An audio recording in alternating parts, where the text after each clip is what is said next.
Then the sumo guy took me around and I could see like there are, then he showed me between two mountains where the river is coming in. लेकिन वो जो दिख रहा है ना पहाड़, वो पाकिस्तान है. Oh. And the shelling marks I could see on the boulders over there. Oh. And that's when it hits you. And I was wondering while I was coming down, इतना बड़ा ये दीवार क्यों खड़ा कर दिया है? And it's taking away the beauty. It's 2-3 stories high. Oh. Because they used to shell in the night, and that was the visible path. Shelling used to happen to the vehicles, and his cousin, first cousin, died because of the shelling. And he spoke to me as if it's a matter of fact. It kind of like hit me. Yeah. You were there. It's like, Yeah, it is insane, man. I mean, all of a sudden, this is not news to you anymore. You are part of someone's life, and there is someone who got impacted by this.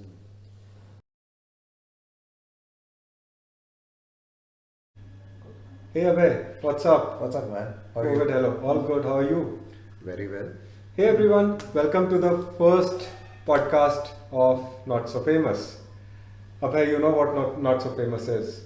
Yeah, I think it's about everyday stories. Everyday stories. Yep. Everyday stories from Mango people like us.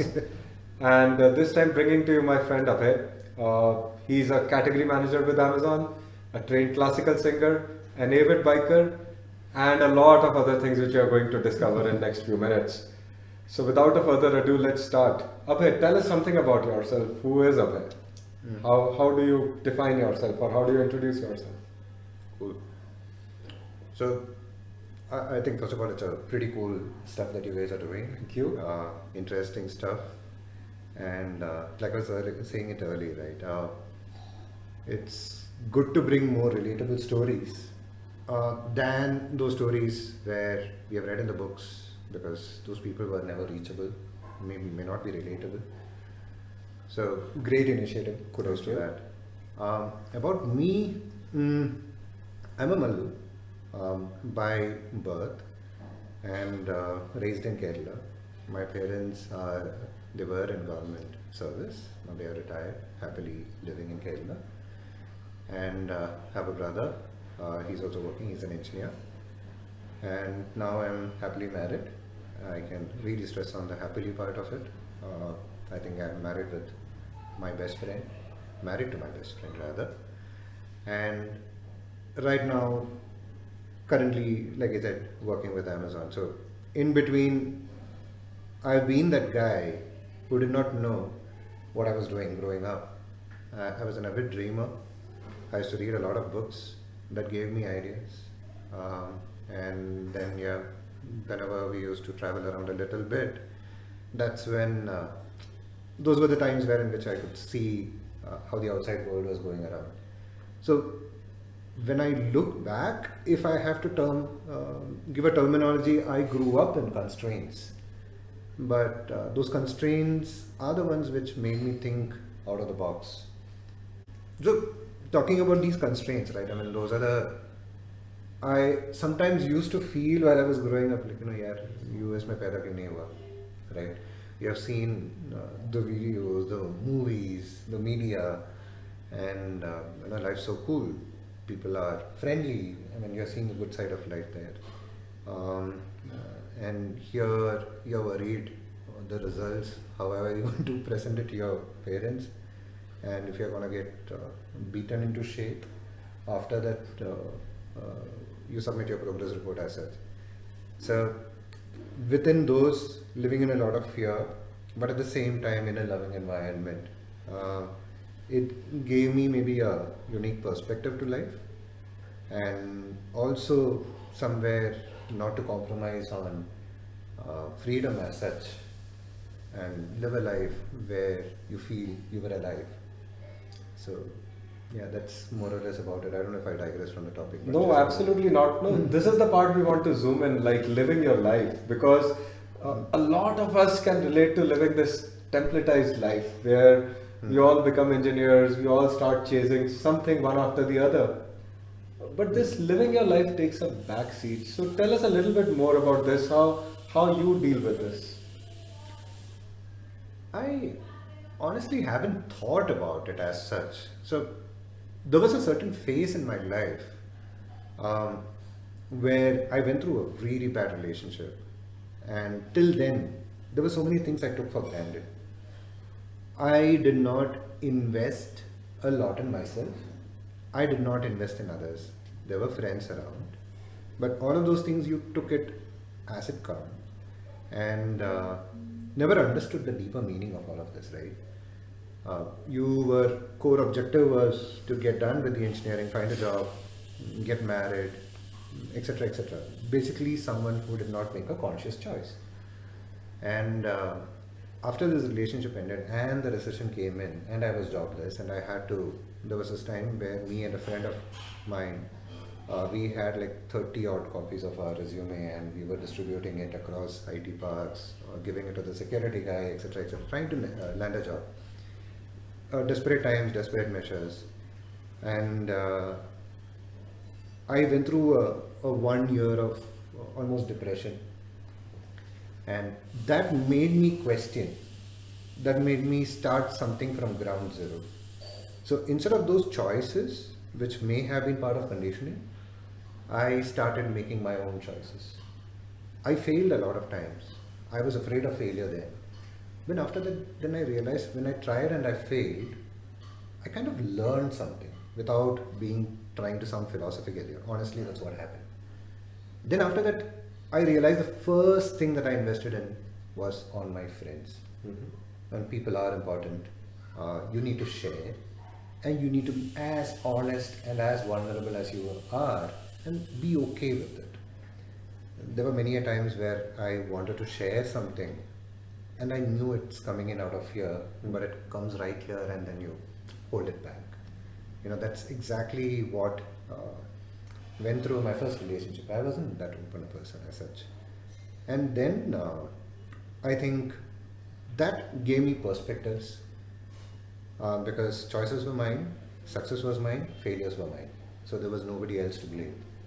So then went ahead with what I really liked, followed my heart from then on and tried to reset my life and then picked up biking as such. I think the man behind the camera was one of those guys whom bike I have not used, rather abused.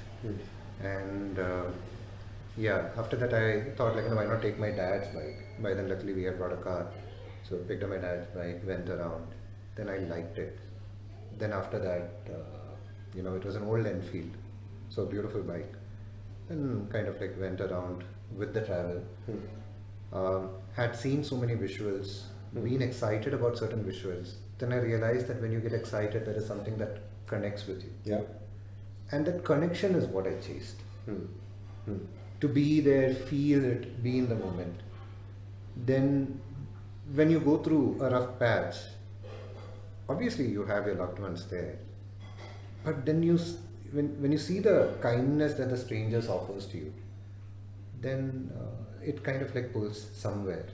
You kind of go back and think he or she didn't have to do that to me. It was absolutely okay to walk away. Yeah, yeah. But someone did that. Then you feel why can't I do that? Why can't I be that person for someone? Not for my own selfish needs, but simply put the other person as the priority. And maybe, just be together in that situation. Makes a difference, doesn't make a difference, doesn't matter. Yeah, yeah. And from then on, then I got an idea of what brings the best out of me. That was love, kindness, and being myself. There were a lot of areas where I caught myself not being myself. Started identifying that and started correcting it. When I was riding, I was in Zen mode. And that for me was a prolonged meditation. So I don't have any thoughts. I may sing. I may be just enjoying. I may see a stranger. I may give him a lift. Or I may have a conversation with someone. I get to enjoy a new culture as a stranger. No baggages whatsoever. Enjoy their food. Embrace that hospitality. Live in a stranger's house. And feel it. Yeah. Many of those things you're not supposed to do. May be dangerous to you. Then you feel that yes, we are in a world where we see that there are a lot of humans, but we have a lot of tags and boundaries and barriers for them, but it's all in our mind. Yeah. So you kind of create the situation for yourself. So might as well just enjoy the ride while it happens. So that's my idea of life. Excellent. Thanks for sharing with us, Abhay. Now, when you were speaking through this, like what we understand is it took you a turbulent phase in life Yeah. to take stock of the situation, Yeah. reflect upon it, and then relaunch yourself into something which gives you happiness while you're living your life. Uh, for our viewers, it doesn't have to be that way. Like this learning that you understood the hard way, what would be your advice that they can cut short this process of turbulence and start living a rather happier life rather than chasing something all the time, be it a promotion at your job, or be it the next fancy gadget you want to own, or be it the dream car that you want to own? How do you take a shortcut that not everybody has to go through that turbulent period? That's a pretty interesting question. I don't know if I have an answer for that. But when I look at turbulence, right,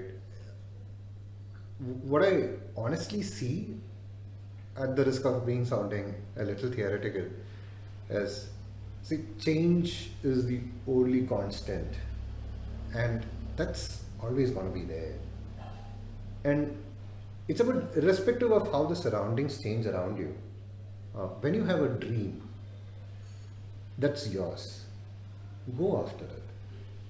And if you are in a dilemma, at least for me, the checklist is: are you happy? Truly happy? If you have to be in that situation and make those choices, were you kind enough to make those choices? Right? Sometimes we say things which may be mean to that person, but do you want to go back and say that, hey, you know what, I may have crossed that line, etc., etc., right? So that's one way of where in which I kind of handle a turbulent situation right now. I did not have it then. I was close to it. I was taking those things that I felt at that point of time as my own and the reality. I did not understand the difference between a perspective and a reality then. Right now, still I'm learning. Sure. And but I think if you are going through a turbulent situation, and if you want to follow your passion, know that this will change. And second, it's your perspective. And third, if your circumstances make you are making you be in that situation, you always have the choice of changing your circumstances. So you have the choice. Follow those dreams and just go after things that make you happy. Fourth thing, you may not be able to dictate your mood all the time, because we are controlled by hormones and all that, right? But you can always choose your lifestyle. So somewhere I read that, habit is the best way to make some things possible. So what are those small things that you want to do?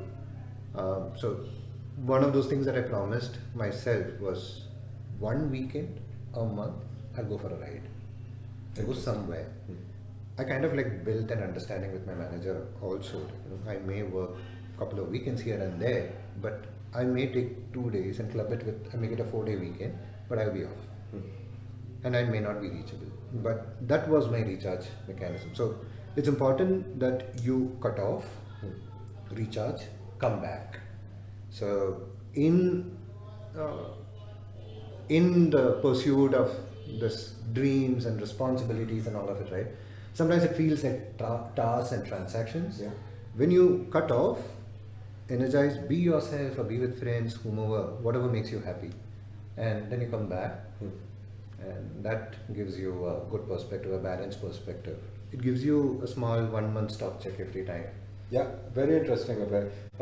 Let's segue into this thing a little bit more. It's a good segue to talk about your professional life a little bit. You're an engineer. By degree, we all are engineers. He's also an engineer. But you landed up in a business role at Amazon. You're a category manager. I don't see many engineers being a category manager at Amazon. How did that happen? Tell us a little bit more about it. Cool.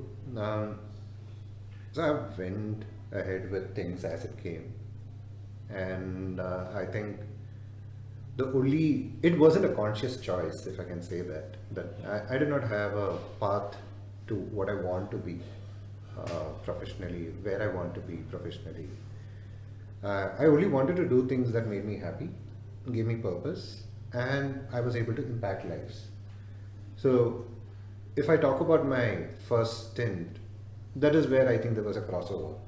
I was a sales and engineer in a startup, and it was dealing with military and aerospace components. It was bad. I mean, I feel bad for the first company which hired me. I didn't know anything. I No didn't know offense what to do. people in sales, but take it with a pinch of salt. Yeah. So at that point of time, I didn't want to be there in sales, etc., etc. I had all these concepts in my head. Then after that, moved on to become a brand manager for a joint venture of High Design and Future Group in Pondicherry. That's where I think a lot of things, the second wave of things or newness started hitting me. I was in Pondi. I was mixing with the design crowd, the crowd from the factory, the crowd from the business side. And it was a beautiful mix of things. And all of a sudden, I am with a whole lot of responsibility, but in a place like Pondi, where things were laid back. Yeah. So it gave me the time and the space to warm up to those responsibilities, etc. And it gave me a bit of confidence that I can manage things. Then moved on to sales. There again, I picked it up out of desperation because brand management was something that I really liked, design thinking and so on and so forth. Then in the sales front, I was managing a magazine, ad sales. Post that, Amazon happened. Amazon again, I joined in as a sales associate. And the reason I picked Amazon, initially I rejected their offer. But then later on, I spoke to someone who was still such a big influence in my life. I don't think he knows about it, but that shaped me. I found a great boss whom I could relate to. He was one of the most intelligent person that I've ever met, with an amazing empathy quotient. He could understand and I could relate to him. And what it helped me was, finding a certain purpose and being myself in that job. So always, until Amazon, I always had this in the back of my mind that, I should do something with the degree that I earned. Or Yeah, we rather, all feel guilty of this fact that we are engineers and we are doing no engineering. So, yeah. yeah, I think the world is a better place because I'm not an engineer right now. Otherwise, maybe things would have broken down or things would have burnt up. So yeah, and then after that, in Amazon, I was able to interact with a lot of small and medium businesses. So I never used to sell a product. I used to sell an idea, and I used to connect with them, try understanding, spend a lot of time understanding their lives, their businesses, and where the value proposition comes in. I liked the idea of Amazon because I came from, in my stint prior to Amazon, or the one prior to that, with High Design, I had to manage the brick and mortar business. I could see the expenses and who was bearing those expenses, right? And Amazon came up with this model which I totally believed in. And then you were able to make a difference for people. People were able to start a new business, a new life, earning without spending much. And I was selling that idea. Interesting. And then I loved it. That's when I realized that I'm a people's person. And that's where I realized that sales is actually a people's job rather than just a product job. Yes, it's a factor. Then after that, once I got bored, I went and told my manager, I'm bored. Then the person asked, why don't you apply for something like this? Like, I'm in my comfort zone. You will have to push me. And then that happened. Got an interesting stint to start something in Punjab and Ludhiana. And that's when I got the opportunity to start a team. I remember that the first time when we started it off, it was we didn't have an office. So I picked up a 2 BHK. That was the bedroom was where I slept. My living room was the office. Wow, sounds like a startup of Yeah. must be very early days in Amazon. Like Yeah. you're talking about what year? 2014. 2014. Yeah, Oh, yeah. 2014. great. And I was that guy who had this tuta futa Hindi. And I I remember one of those conversations, हाँ पाजी मैं आ रही हूँ. And I'm sure that guy would have gone bonkers. Doesn't sound like a female. And I remember my colleagues going neatly bonkers, saying like, "Abhay rahi nahi raha." And all of those stories, right? Then you saw how you were able to impact lives. Yeah.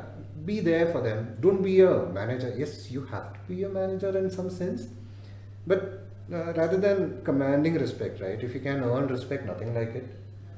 And was there in the front end, and the organization was really kind in giving me these opportunities and giving me that freedom to express. Which is the best part about companies like these. Like Yeah, the moment yeah. you feel saturated or bored, you are Yeah. encouraged to find the next Yes. thing that you would love, and you just evolve into a more wholesome professional. in Yeah. those. We spoke about you influencing lives of small and medium businesses. Hmm. 2013 e-commerce was still not big. Yeah. Can you recollect any story of a small or medium business who jumped onto this Amazon bandwagon and that changed their lives completely? There are tons of those, like we have multiple crorepati sellers now. Yep. But those early days, can you recollect any story from a humble background, somebody whom you managed to convince to come and start selling, and that somebody made it big, and any story that you can think of would be good for our viewers to know. Sure. I'm just thinking, like nothing's clicking in my head, but I don't know if it's from a humble background as such, but there was this guy whom I met. He is the second generation, one of those shops in Jayanagar, big home appliances store. He did not want to go online.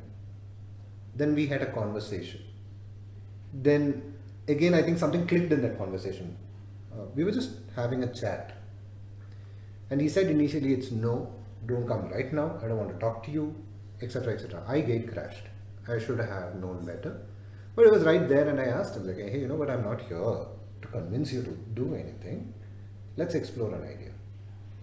And from there, the conversation went on. He was hesitant. He had a lot of like unique products and all that. So told him, like, you know, we can help you out here, and what a business model is, etc. etc. He had his inhibitions. I had to convince his dad. So went ahead and kind of like convinced his father as well over a call, I believe, vaguely. And his dad was the old school. His shop is known as a landmark in Jayanagar. And he was like, हाँ, let him do it. Anyways, MBA तो किया है, right? तो कुछ तो करने दो रे. What happened is, I believe the dynamics between him and his father changed. E-commerce was given to him. He didn't have any role per se to do in that shop. He didn't have anything which he created by himself. He was just continuing with the legacy. And after that, once the orders started coming in and he started getting better and better, I believe, at least the last time I checked in 2017, 2018, he was crorepati. He was hitting more than a CR in a month. Very nice. And after that, now he has hired his own team. His dad is super happy, etc., etc. Very nice. So I think that was one of those stories. We kept in touch for a bit, but I don't know how he's doing right now. But yeah, that's one of the stories. It's a joy that when you know you are changing lives, Yeah, and yeah. that's a different satisfaction altogether.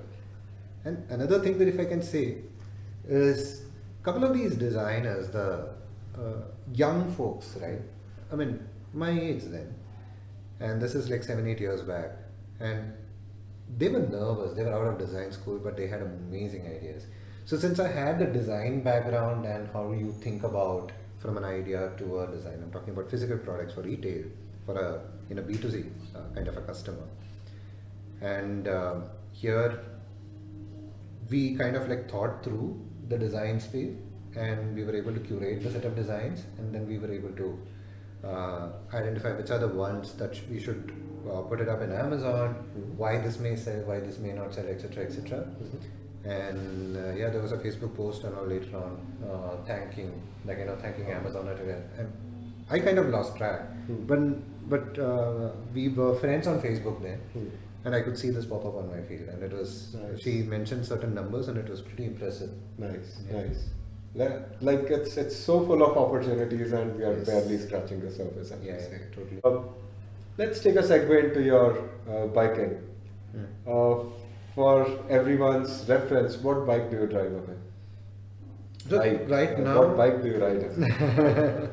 right now I ride an Africa Twin. No, it's a Honda Adventure Tourer from Honda. It's a pretty good bike with a lot of legacy. So it's an Honda Africa Twin, if I can call it in a nutshell. And for folks who don't know, maybe if you know Dakar, you may know it. If you don't know, Google it. It's pretty interesting. And yeah, it's a homemade to Dakar from Honda. And what inspired you to go for such a big, massive bike? Because that's a very uncommon sight on roads, and uncommon sight to see a Amazonian driving a big butch bike like that. Like, how did that happen, Abhay? That's an unusual one. Yeah, it is uncommon. Uh, so one of these rides, I've had like couple of bikes in the interim.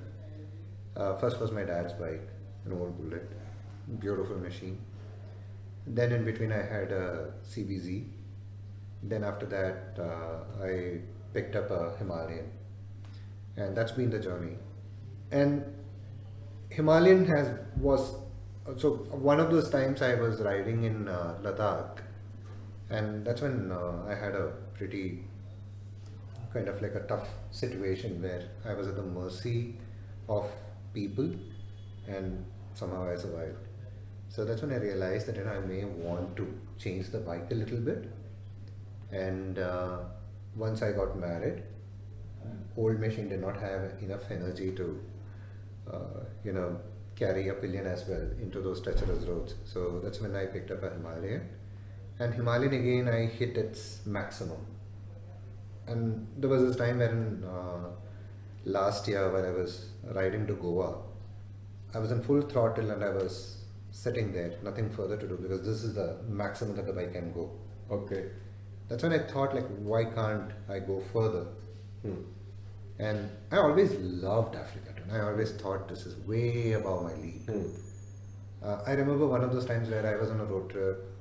We stopped somewhere on the way to my home in Kerala, Hmm. and I saw Africa Twin for the first time. It was love at first sight. Hmm. It was a classic one, the red, white, and black. Hmm. I remember, I don't know if the owner saw me, went there and hugged the bike. It was so Wow. beautiful.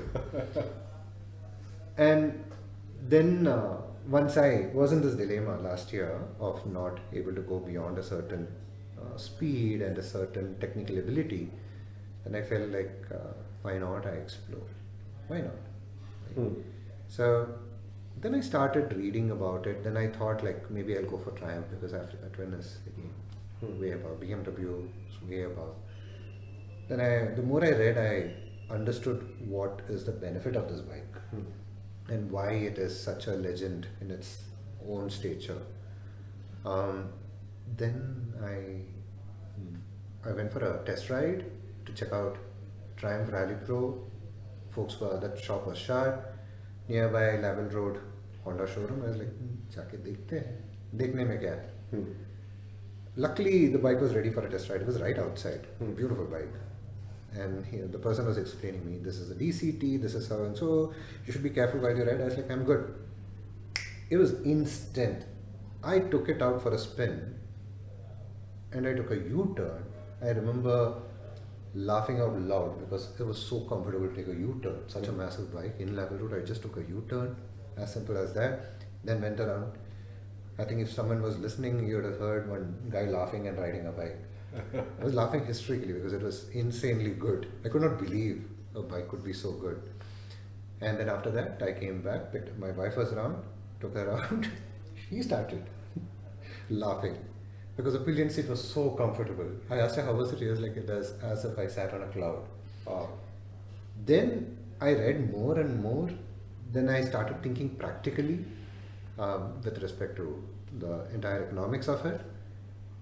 Then it was the same thing. Does this give me more avenues to explore?